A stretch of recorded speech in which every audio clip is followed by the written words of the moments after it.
내로남불 역대 대통령 1. 이재명 불체포 특권 발언과 국회 표결. 이재명은 성남시장, 경기도지사 시절부터 특권 없는 정치를 강조해왔다. 그는 2016년 총선 무렵부터 국회의원들이 불체포 특권으로 자기 몸을 지키는 것은 민주주의의 수치라고 비판하고 반드시 폐지해야 한다고 하였다. 그리고 국정농단 사건이 불거진 2016년 11월에는 한 언론 인터뷰에서 박근혜 전 대통령에 대해 소추권 면제가 해소되는 순간부터 그 즉시 영장 준비해야 한다며 청와대 밖으로 나오는 순간 잡아서 수갑 채우는 모습을 보여줘야 한다는 주장도 펼쳤다. 이재명은 경기지사 시절엔 불체포 특권 뒤에 숨은 민주당 현역 의원을 앞장서 비판했다. 2020년 9월 선거 회계부정 혐의를 받은 정정순 전 민주당 의원의 체포동의안이 국회로 넘어오자 이 대표는 불체포 특권은 공익을 위한 것이라며 법 앞에 평등한 나라에서 수사에 성역이 있어서는 안 된다고 밝혔다. 사실상 이재명은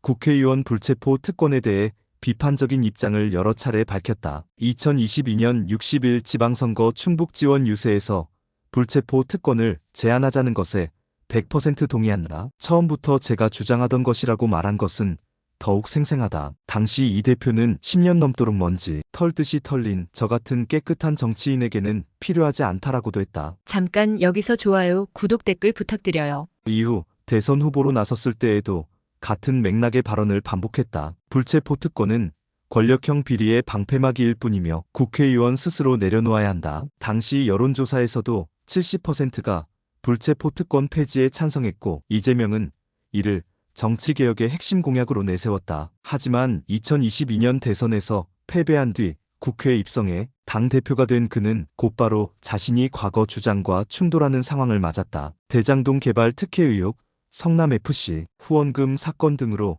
검찰이 구속영장을 청구하면서 체포동의안이 국회에 상정된 것이다. 2023년 2월과 9월 두 차례에 걸친 표결에서 민주당 의원들은 압도적으로 반대표를 던졌다. 체포동의안은 모두 부결되었고 이재명은 구속위기를 피했다. 이 장면은 곧바로 내로남불의 전형으로 비쳤다. 과거에는 남의 불체포 특권은 특권 남용이라 꾸짖었지만 정작 자신이 수사 대상이 되자 그 제도를 방패막이로 삼은 것이다. SNS에서는 내가 하면 방탄, 남이 하면 특권이라는 풍자가 퍼졌고 국회에 대한 국민 불신은 더욱 커졌다. 이재명 측은 검찰의 정치보복 수사에 맞서기 위한 불가피한 선택이라고 해명했다. 그러나 그 논리는 과거 자신이 가장 비판했던 바로 그 변명과 다르지 않았다. 결과적으로 그는 불체포 특권 문제를 한국 정치의 구조적 모순을 드러내는 사례로 만들었지만 동시에 자신의 신뢰도를 크게 떨어뜨렸다. 2.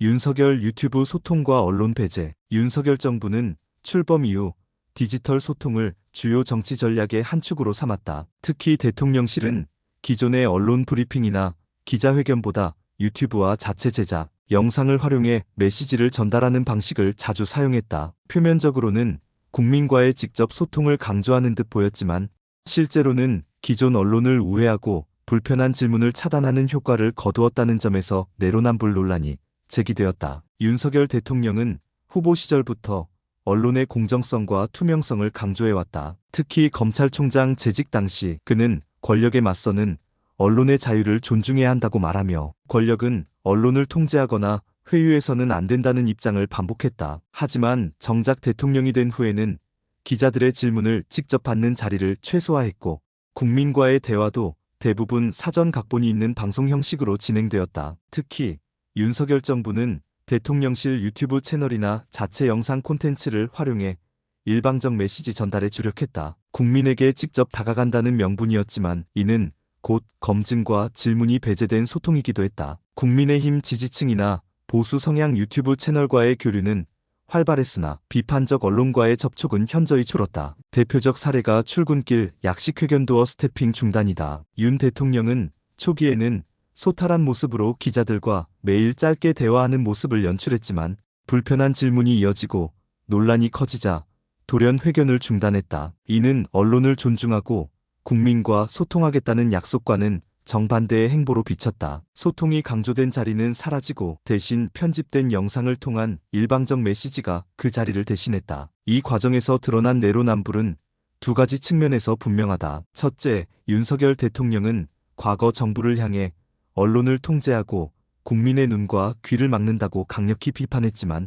자신은 불편한 언론을 배제하는 방식으로 동일한 행태를 반복했다. 둘째, 디지털 소통이라는 이름으로 포장된 유튜브 활용은 국민과의 직접 소통이 아니라 사실상 자신에게 유리한 환경에서만 대화하는 방식으로 굳어졌다. 이는 언론의 자유를 강조했던 과거의 발언과 모순을 이루며 내로남불의 전형적 사례가 되었다. 결과적으로 윤석열 정부의 유튜브 소통은 디지털 정치 시대의 새로운 실험처럼 보였으나 실제로는 비판적 목소리를 배제하고 지지층 결집에만 활용된 도구라는 평가를 피하기 어렵다. 이는 결국 직접 민주주의가 아니라 편향된 소통으로 귀결되었고 권력자가 내세운 언론 존중의 가치가 얼마나 쉽게 정치적 편의에 따라 뒤집히는가를 보여주는 상징적 사례로 남았다. 3. 문재인 정부 고위공직자 부동산 투기 의혹. 문재인 정부는 출범 당시부터 기회는 평등할 것이고 과정은 공정하며 결과는 정의로울 것이라며 공정과 정의를 핵심 국정 가치로 내세웠다. 특히 청년 세대가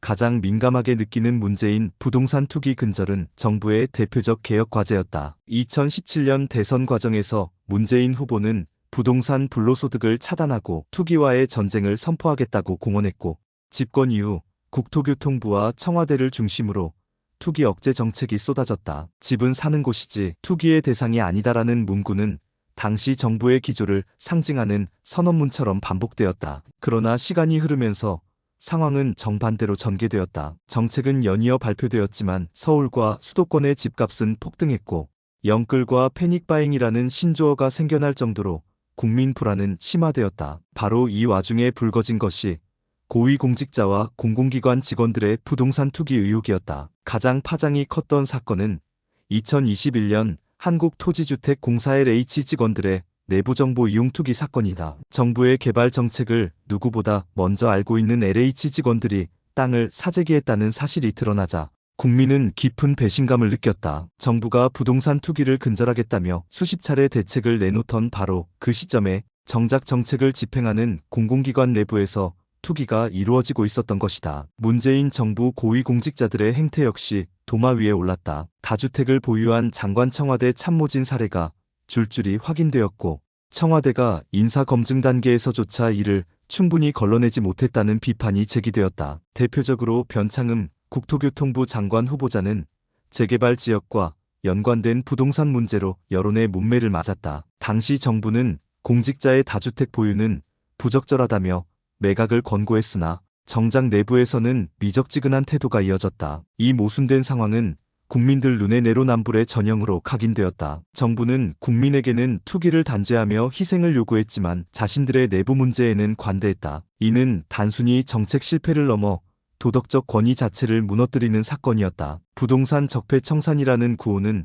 거대한 메아리처럼 돌아와 정부 자신을 겨냥했다. 결국 정부의 공정 이미지와 도덕성은 크게 훼손되었고 부동산 정책에 대한 신뢰는 뿌리째 흔들렸다. 정치학적으로 이 사례는 규범적 리더십의 붕괴를 보여준다. 지도자가 제시하는 도덕적 기준은 단순한 선언이 아니라 자기 자신에게 먼저 적용되어야 한다. 그러나 문재인 정부는 집은 투기의 대상이 아니다라는 언어를 반복하면서도 정작 자신들의 사람들에게 그 원칙을 강제하지 못했다. 그 결과 언어와 현실의 괴리가 극대화되었고 국민적 냉소와 분노가 정치 전반으로 확산되었다. 문재인 정부의 부동산 내로남불은 단지 한 정권의 실패로만 볼 수 없다. 한국 사회의 구조적 병폐, 즉 정치 권력과 부동산의 밀착, 공직자의 이해충돌 문제를 집약적으로 드러낸 사건이다. 그리고 이 사건은 향후 모든 정권에 대한 국민의 감시, 눈높이를 더욱 높여놓았다. 공정을 내세운 정권일수록 그 언행 불일치에 대한 심판은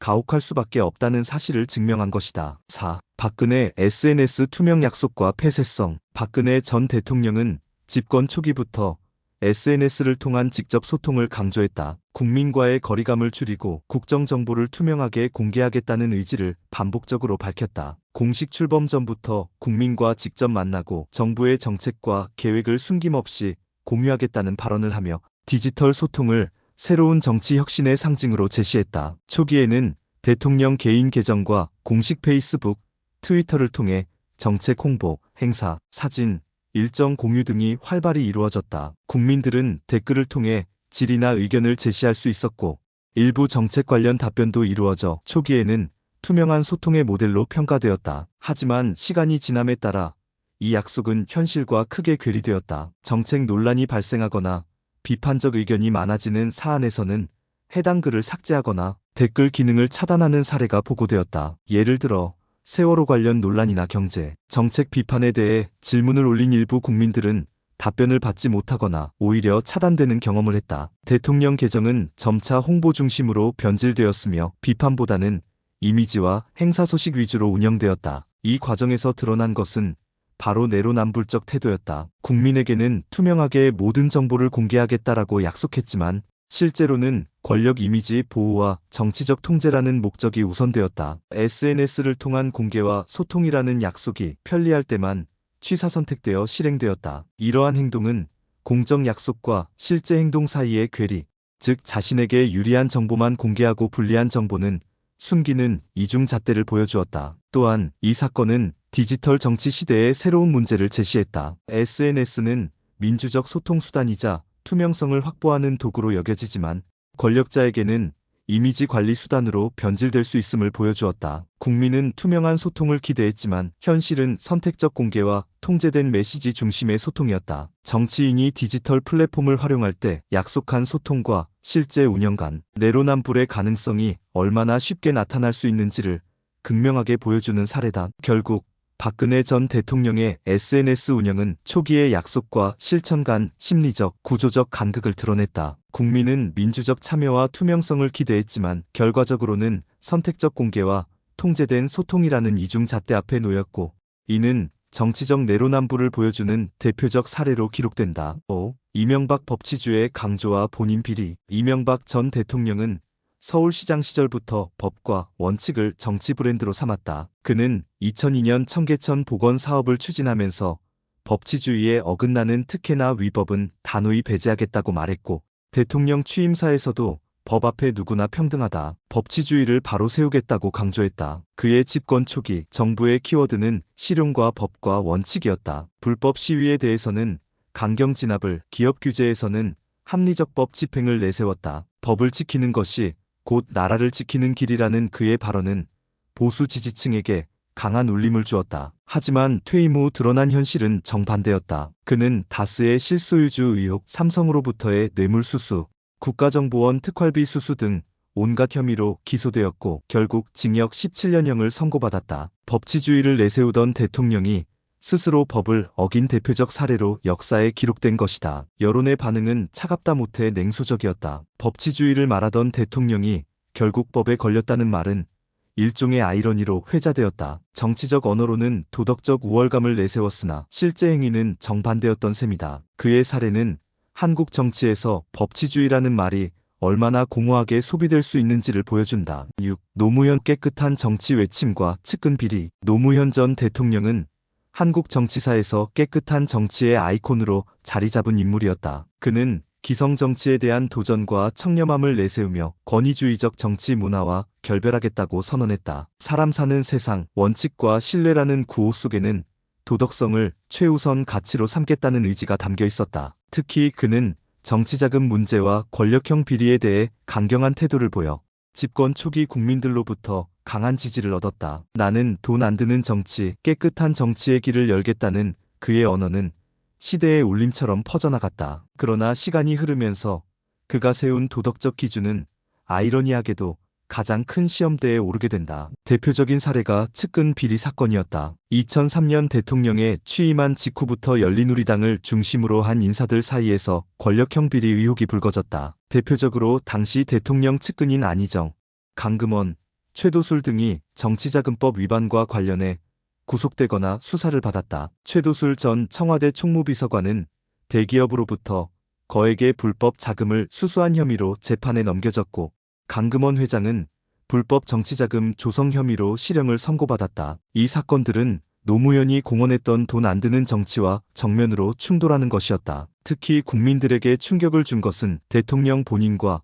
가족 역시 논란에 휩싸였다는 점이다. 임기 후반 노무현의 형 노건평 씨는 각종 인사청탁과 사업 개입 의혹으로 수차례 언론에 등장했다. 대통령의 최측근이자 가족이 연루된 사건은 깨끗한 정치라는 상징 자본을 갉아먹는 결과를 낳았다. 여기에 더해 2009년 퇴임 이후 불거진 박연차 게이트는 그의 도덕적 상징성을 더욱 흔들었다. 대통령 재임 중이던 시기 가족과 관련된 금품 수수 의혹은 결국 그가 스스로 생을 마감하는 비극적 선택의 그림자와도 연결되었다. 여기서 내로남불의 구조가 드러난다. 노무현은 재임 기간 내내 기성 정치인들의 부패와 특권을 강하게 비판하며 자신은 새로운 정치 문화를 열겠다고 선언했다. 하지만 그 과정에서 정작 자신의 집권 기반과 가까운 이들이 불법 정치 자금에 연루되었고 국민이 기대했던 청렴의 상징은 균열을 드러냈다. 그는 남에게는 엄격한 도덕 잣대를 들이대면서도 자기 진영 내부의 문제에 대해서는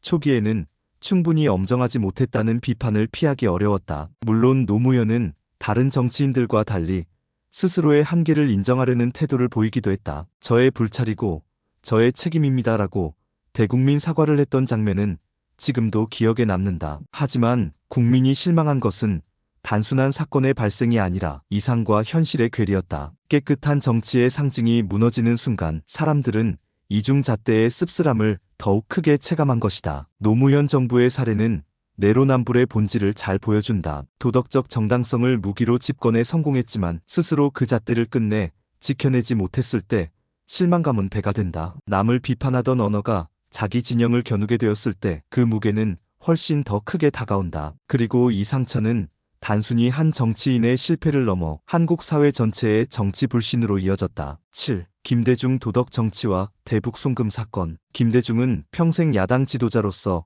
청렴과 도덕성을 내세워왔다. 그는 정치는 신뢰다라는 말을 자주 하며 권위주의 정권과의 투쟁에서 도덕적 우위를 무기로 삼았다. 집권 이후에도 도덕적 정치가 아니면 국민은 따라오지 않는다고 단언했다. 그러나 그의 임기 중반 대북 송금 사건은 치명적인 그림자가 되었다. 2000년 남북 정상회담을 성사시키기 위해 정부가 현대그룹을 통해 북한에 거액을 송금한 사실이 드러난 것이다. 정부는 이를 민족사적 결단이라 정당화했지만 절차와 투명성을 중시하는 국민 다수에게는 충격이었다. 김대중이 강조했던 투명한 도덕 정치와 실제로 벌어진 비밀 자금 거래는 명백한 괴리를 보여주었다. 정치적 목적이 아무리 숭고해도 법과 절차를 무시하는 방식은 도덕 정치의 자살이었다. 여론은 양분되었다. 지지자들은 역사적 대의를 위한 불가피한 선택이라 옹호했으나 중도층과 보수층은 도덕 정치의 허상이라 비판했다. 결국 김대중은 노벨 평화상 수상자로